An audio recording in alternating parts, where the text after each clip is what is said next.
The American people are worried about their job. They're worried about their incomes rising because they're all under pressure. The economy's not growing. Why isn't it growing?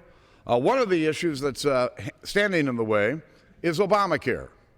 The fact that nobody knows what the rules are, employers scared to death to hire new employees, cutting the hours of many of their current employees, and for what reason? This law is not ready for prime time. The House has done its work. We passed a bill on Saturday night, Senate to the United States Senate, that would delay Obamacare for 1 year and would eliminate permanently the medical device tax that is costing us tens of thousands of jobs that are being shipped overseas. Senate decided not to work yesterday. Well, my goodness, if there's such an emergency, where are they?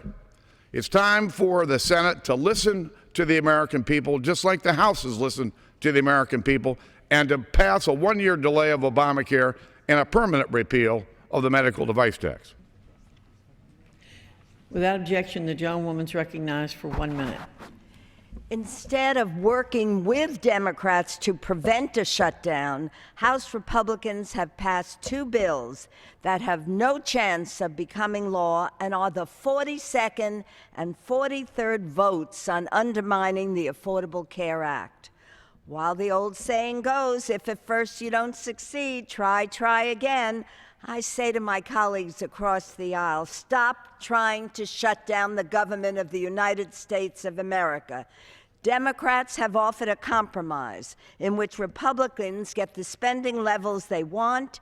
It is time to stop pandering to the Tea Party and do what is right.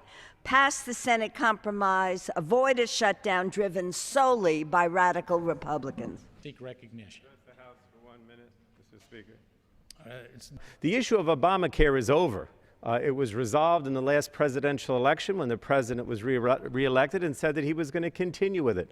Why do we continue to talk about Obamacare? I assure my colleagues on the Republican side that people in my district are clamoring for Obamacare. They want to sign up so that they can get health insurance and affordable health insurance. But that's not what we should be litigating here today. The fact of the matter is that Republicans are saying it's my way or the highway. They're saying that if you don't agree to delay Obamacare, we're not going to pass a budget and we're going to shut the government down. That is not leadership. They are in charge. They're the majority here. They're supposed to do their business and not try to go to the 45th and 46th vote on Obamacare. I could sit here and say, well, I'm not going to vote for a budget unless you agree to pass gun safety legislation. That's not the way this place is supposed to operate. Where, oh, where has the Senate gone? Where, oh, where can they be? With time so short and issues so long, where, oh, where has the Senate gone? The House has offered a compromise. We have passed legislation to fund the government and postpone Obamacare for a year.